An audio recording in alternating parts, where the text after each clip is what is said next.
ಅಂದರೆ ಈ ಫ್ಯಾನ್ಗೂ ನಮ್ಮ ಕಣ್ಣಿಗೂ ಇರ್ತಕ್ಕಂತಹ ಒಂದು ಸಂದೇಶ ನಮ್ಮ ಮೆದುಳನ್ನು ತಂಪಾಗಿರಿಸ್ಬೇಕು. ಮೆದುಳನ್ನು ನಾವು ಹೇಗಿರಿಸ್ಬೇಕು? ತಂಪಾಗಿರಿಸ್ಬೇಕು. ಹೌದು. ಇದರಿಂದ ಏನಾಗುತ್ತೆ, ತುಂಬ ಉದ್ರೇಕತನ ಜಾಸ್ತಿ ಆಗಿರುತ್ತೆ. ಹಠ, ಬೇಜಾರು, ಕೋಪ, ಆವೇಶ ಫ್ಯಾನಿಂದ. ಈಗ ಎಷ್ಟು ಜನ ಅಂತಾರೆ, ಇವರೇನೋ ಹೇಳ್ಬಿಡ್ತಾರೆ, ನಮಗೆ ತಡ್ಕೊಳಕ್ಕಾಗದೆ ಇನ್ನೇನು ಫ್ಯಾನ್ ಹಾಕೋದು ಇನ್ನೇನು ಮಲ್ಕೊಳ್ಳೋ ಸ್ವಾಮಿ ಅಂತ ಎಷ್ಟು ಜನ ಬೈಕೋತಾರೆ. ಬರುತ್ತೆ ಗುರುಗಳೇ. ಹೌದು ಅಲ್ವಾ? ಅದಕ್ಕೆ ನಾನು ಹೇಳ್ತೀನಿ, ಫ್ಯಾನ್ ಹಾಕೋ ಮನೆ ಯಾಕ್ರಿ ಕಟ್ಟಿದ್ದೀರಾ ಅಂತೀನಿ. ಇದನ್ನು ನರಕದ ಮನೆ ಅಂತಾರೆ.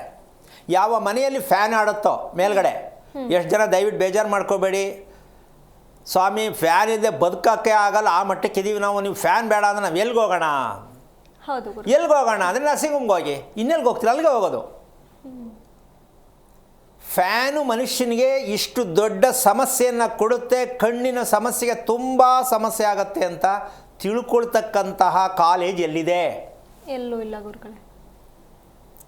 ಅಲ್ವಾ? ಹೌದು. ಮತ್ತು ಇದು ನಾವು ಎಷ್ಟು ಮಟ್ಟಿಗೆ ಗಮನಿಸ್ಕೋಬೇಕಾಗತ್ತೆ ಅಂತಕ್ಕಂಥದ್ದು, ಚಿಂತೆ ಏನಕ್ಕೆ ಜಾಸ್ತಿ ಆಗುತ್ತೆ ಅಂತಕ್ಕಂಥದ್ದು ಫ್ಯಾನಿನ ಮೂಲಕ ಒಂದು ಭಾಗ ಆದರೆ, ಇನ್ನೊಂದು ಮನೆಯನ್ನು ತಂಪಾಗಿರಿಸಬೇಕು.